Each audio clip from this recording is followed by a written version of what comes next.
অনেকদিন পর বেশ লাগছে বন্ধুমন। মাঝে মাঝে কাজের ফাঁকে এইসব জায়গায় এলে মন খুব ভালো লাগে। শুদ্ধ বাতাস, মাটির সোনা গন্ধ, পাখির কলতান, আহা।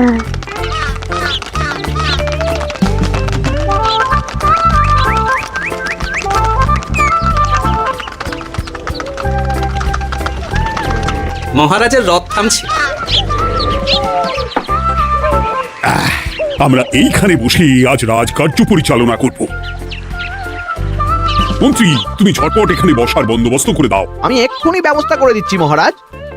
এখানেই আমাদের বসার জন্য ছাউনি করে দাও। এক্ষুনি করে দিচ্ছি মন্ত্রী মশাই।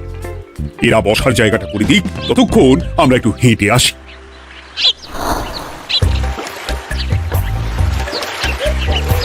সকালবেলা হাঁটা শরীরের পক্ষে খুব ভালো মহারাজ।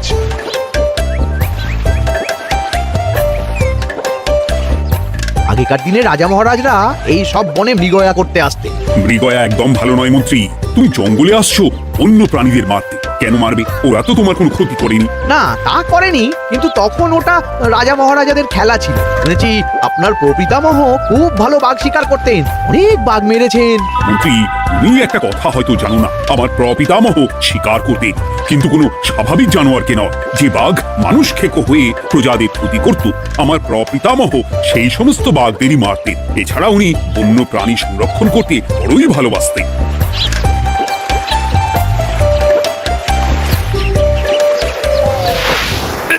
উফ, এটা আবার কি? এটা আবার কোথা থেকে উড়ে এলো? কোথাও তো ঝড় হাওয়া কিছুই নেই। একটা ধাঁধা মহারাজ, এই কাগজে লেখা। ধাঁধা পড়ো দেখি।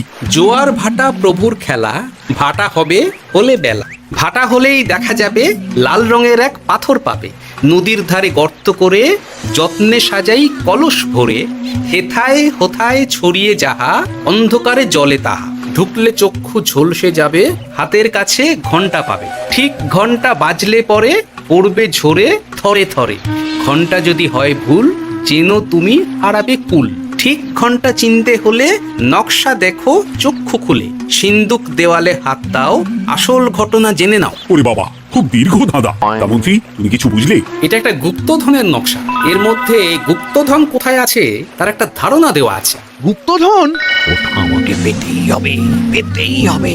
দেখি দেখি, একবার কাগজটা দাও। গোপাল, কাগজটা আগে আমার হাতে দাও, দেখি ভালো করে।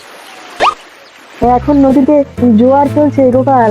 একটু পরেই ভাটা শুরু হবে। হ্যাঁ, ভাটা না হলে কিচ্ছু বোঝা যাবে না। এখানে স্পষ্ট লেখা আছে, ভাটা হলেই দেখা যাবে লাল রঙের এক পাথর পাবে। তার মানে আমাদের ভাটা হওয়া পর্যন্ত অপেক্ষা করতে হবে। না, সময় নষ্ট না করে ধাঁধাটার সমাধান করতে শুরু করি। ভাটা হলে একটা লাল রঙের পাথর দেখা যাবে, এই পর্যন্ত পরিষ্কার আছে। বুঝতে হবে ওর পর থেকে। পড়ো গোপাল, চলো আমরা সবাই বুদ্ধি লাগাই। নদীর ধারে গর্ত করে যত্নে সাজাই কলস ভরে, এটার অর্থ ধাঁধাটা মাথায় বসিয়ে নিয়েছি, এবার কে কি বলবে সেটা শুনতে হবে। চলো গোপাল, আমরা ধাঁধা যেমন যেমন বলেছি তেমন তেমন ভাবেই চলি। চলুন মহারাজ, এখন আমাদের দেখতে হবে লাল পাথর। কোথায় আছে লাল পাথর? চলো চলো সবাই, চোখ কান খুলে আমরা নদীর পাড় ধরে হাঁটি। আমি একটু তফাতে হাঁটি। গুপ্তধন আমাকে একা পেতে হবে। ভাটা হলেই দেখা যাবে লাল রঙের এক পাথর পাবে, আমাকে চোখ কান খোলা রাখতে হবে। লাল পাথর, নদীর চড়ায় লাল পাথর দেখতে হবে। লাল পাথর, লাল পাথর। ওটা কি? এই তো লাল পাথর, লাল পাথর। ওরা অনেকটা এগিয়ে গেছে, ওদের আমার দিকে নজর নেই। এই সুযোগ, এই সুযোগ, একা একা গুপ্তধন নিয়ে পালাবো।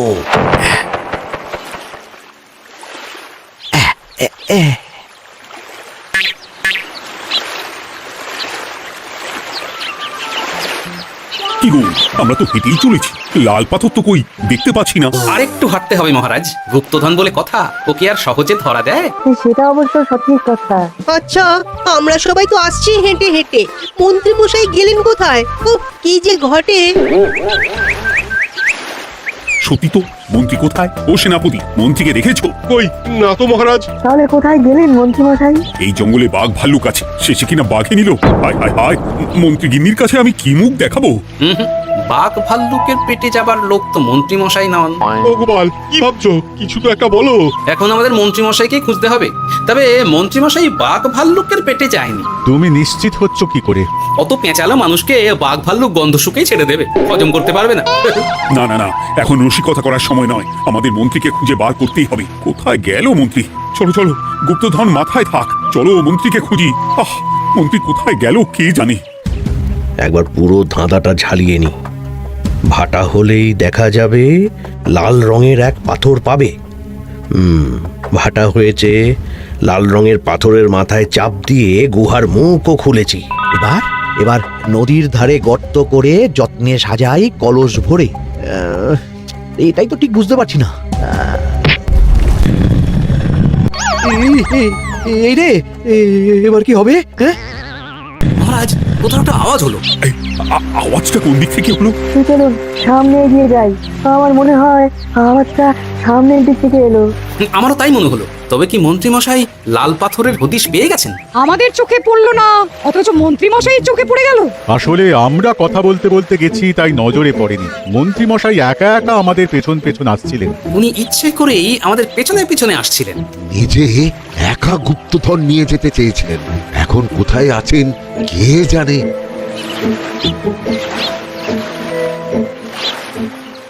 এই অন্ধকারে কিছু দেখতে পাচ্ছি না তো। দাঁতাতে কি ছিল? হ্যাঁ, কি ছিল?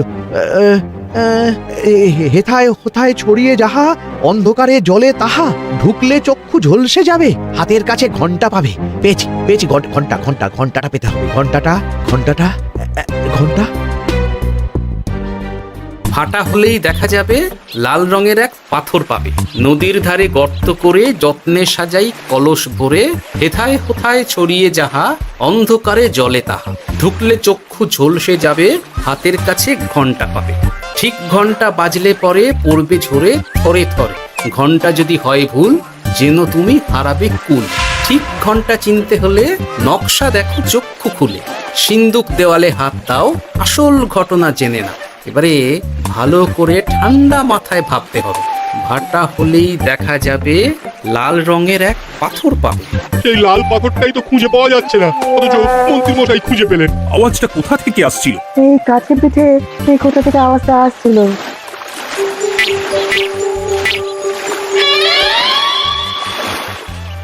এই তো, এটাই মনে হয় সেই লাল পাথর। একটু নাড়িয়ে চাড়িয়ে দেখি তো কিছু হয় কিনা।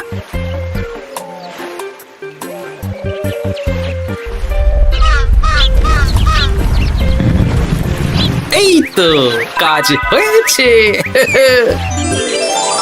এই তো সুড়ঙ্গ। আপনারা নিচে নামুন। আপনারা কি দেখছেন সেটা বলবেন মহারাজ। সবাই যদি নেমে যাই, যদি কোনো কারণে সুড়ঙ্গের মুখ বন্ধ হয়ে যায়, তাহলে আর আমরা বাইরে বেরোতে পারবো না মহারাজ। গোপাল ঠিকই বলেছে, আমরা দুজন বাইরে থাকি। মহারাজ, আর একটা কথা, কোনো ঘন্টায় হাত দেবেন না, মনে আছে তো? ঘন্টা যদি হয় ভুল যেন তুমি হারাবে কুল। ওরে বাবা, এই বয়সে আর কুল হারাতে চাই না। ঠিক আছে, তোমার কথাই অক্ষরে অক্ষরে পালন করব। দেখি এই সুড়ঙ্গে মন্ত্রী মশাইকে দেখতে পাই কিনা। চলুন মহারাজ, সুড়ঙ্গে নামি। সবাই সাবধানে নামো।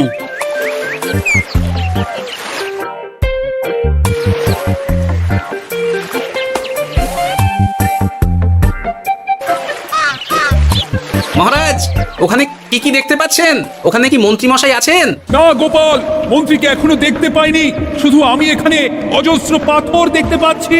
পাথরে পাথরে ছয়লা, ছোট বড় অজস্র।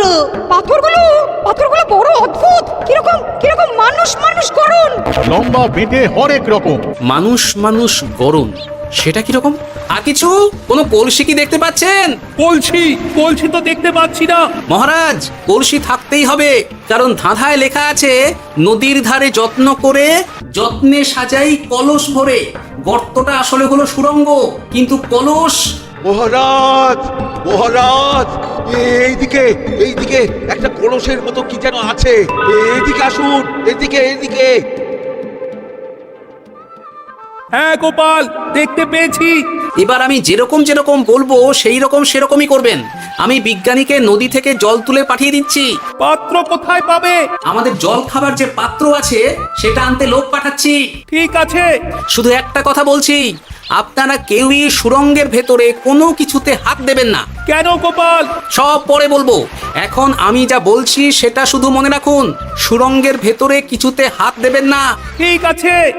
প্রহরী, তুমি যাও, যেখানে আমাদের বসবার আয়োজন করা হয়েছে সেখানে গিয়ে একটা জলের পাত্র নিয়ে নদী থেকে জল ভরে নিয়ে এসো। গোপাল, মন্ত্রীমশাই কোথায় গায়েব হয়ে গেলেন?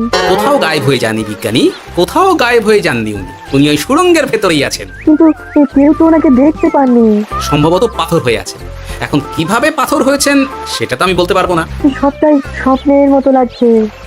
ঠিক যেন স্বপ্নের মতো লাগছে। এই জীবনে সুরঙ্গ দর্শন হয়ে গেল। আমাদের পাতাল প্রবেশ, পাতালে আসিয়া আমি মনে মনে বলি, গুপ্তধন নিয়ে আমরা যেন সৎ পথে চলি। তোমার এখনো কাব্য আসছে সভাকবি? আসছে মানে কাব্যের সাথে আছে রোমাঞ্চ, করছে গা শীত, হচ্ছি আমি অধীর। মহারাজ, জল দিয়ে বিজ্ঞানীকে পাঠাচ্ছি। কি করতে হবে বিজ্ঞানীকে সব বলে দিয়েছি। তুমি ভেতরে আসবে না? আসবো ঠিক সময়ে। এখন আমি যেমন যেমন বলবো আপনি ঠিক তেমন তেমন করবেন। ঠিক আছে। বিজ্ঞানী, যেমন যেমন বললাম ঠিক তেমন তেমন ভাবে কলসিকে জল দিয়ে পরিষ্কার করবে। মনে রেখো, ধাঁধায় আছে কলসি সাজাই যতন কর। তুমি একটা কথা মনে রেখো বিজ্ঞানী, কোথাও হাত দিও না কিন্তু। ঠিক আছে গোপাল, তোমার উপস্থিত বুদ্ধির তুলনা নেই। আমি যাচ্ছি গোপাল। সাবধানে সাবধানে। মহারাজ, বিজ্ঞানী যাচ্ছে। সাবধানে নামো, সাবধানে। মহারাজ, এই কলসিটা কোথায়? ওই তো, একটু সাবধানে যাও। বিজ্ঞানী, কলসির দেখা পেয়েছো? পেয়েছি পেয়েছি পেয়েছি। এবারে কলসিটাকে ভালো করে জল দিয়ে ধুয়ে দাও। কলসির আলোয় সুড়ঙ্গ আলোকিত গোপাল। এরপর কি? ভালো করে দেখুন মহারাজ, কোথাও ঘন্টা দেখতে পাচ্ছেন কিনা। ঘন্টা একটা তো নয়, সার ঘন্টা, অনেকগুলো ঘন্টা। সাবধান, ঘন্টায় হাত দেবেন না, শুধু দেখুন।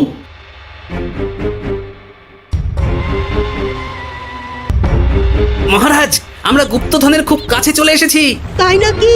কি মজা কি মজা, এবার খাবো ক্ষীরের গজা। আহ, সভাকবি চুপ করো। এখনো আমরা গুপ্তধন পাইনি। বাবার মুখে দাঁড়িয়ে সবগুলো তারা আঁকা। বিজ্ঞানী, কোনো ঘন্টায় চাঁদের নকশা করা আছে কি? একটু দেখে বলো না। আমি আতস কাজ নিয়েই দেখছি, সব ঘন্টাতেই তারা আঁকা। খবরদার, কোনো ঘন্টাকেই ছোঁবে না। ঠিক আছে, কোনো কিছু না ছুঁয়ে আমি দেখছি। পেয়েছি গোপাল, চাঁদ আঁকার ঘন্টা পেয়েছি। ওই ঘন্টাটা বাজাও, বাজাও।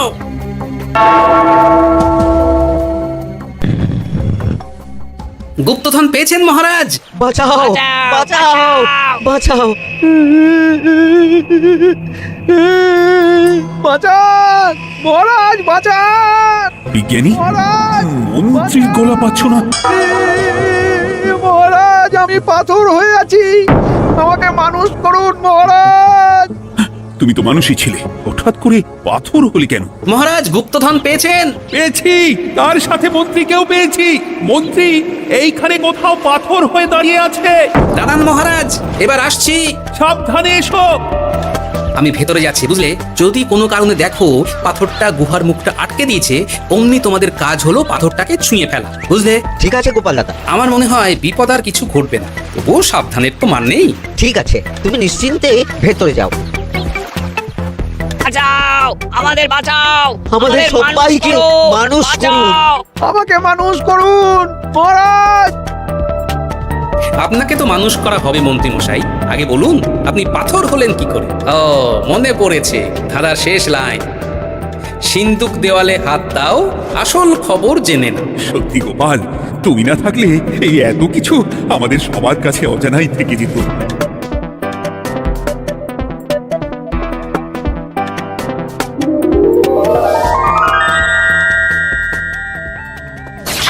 ধন্যবাদ আমাকে মুক্ত করার জন্য।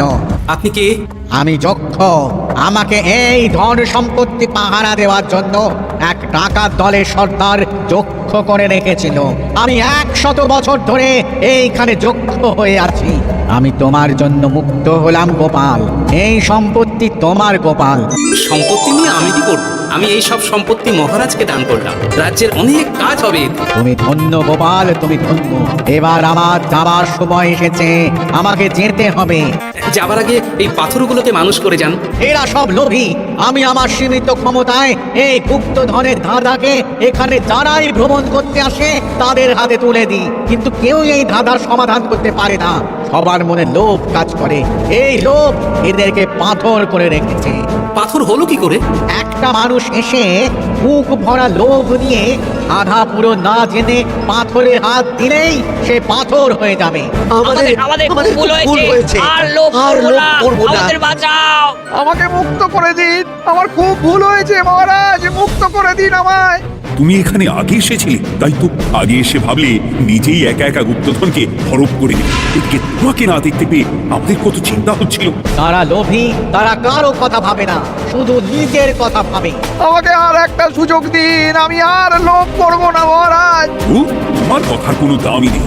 না মহারাজ, আমাকে আর একটা সুযোগ দিয়ে দেখুন, আমি আর লোভ করবো না, আমাকে মানুষ করুন মহারাজ। আমাদের সবাইকে মানুষ করুন। দয়া করে মানুষ করুন। যক্ষরাজ, এদের আপনি ক্ষমা করে দিন। ঠিক আছে, তোমাদের আবার মানুষ করে দিচ্ছি।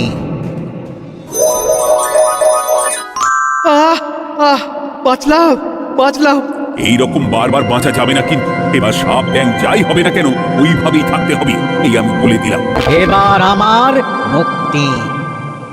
মুক্তি নেবার আগে আরেকটা প্রশ্ন, যে ডাকাত সর্দার তার সম্পত্তিকে রাখার জন্য আপনাকে যক্ষ বানিয়েছিল, এই সম্পত্তি তো তাদের, আমরা তো নিতে পারি না। লোভ বড় খারাপ গোপাল, অতিরিক্ত লোভ মানুষকে পশু করে দেয়। ওই ডাকাত দল এই সম্পত্তির জন্য সবাই কাটাকাটি করে মরে গেছে, কেউ আর বেঁচে নেই। সুতরাং এই সম্পত্তিতে তোমার অধিকার আছে, এই সম্পত্তি তুমি গ্রহণ করো। নিলাম আমি, কিন্তু এই সম্পত্তি মহারাজকে আমি দান করলাম। ডাকাত দল জনগণের সম্পদকে লুটেই তো সম্পত্তি বানিয়েছে, তাই আমি জনগণের কাজে লাগবার জন্যই এই সম্পত্তি মহারাজকে দিলাম। গোপাল, তোমার জয় হোক। এবার তাহলে আমি যাই, তোমরা সবাই সুখে থেকো আর ভালো থেকো। গোপাল, তোমার তুলনা হয় না, তোমার ঋণ আমি কোনোদিন শোধ করতে পারবো না। তুমি কৃষ্ণনগরীর জন্য যা করলে তা ইতিহাসে লেখা থাকবে। না মহারাজ, আমি এমন কিছু করিনি, এই কাজ সবাই করবে। জয় গোপালের জয়, জয় গোপালের জয়, জয় কৃষ্ণনগরের জয়। জয় কৃষ্ণ, জয়।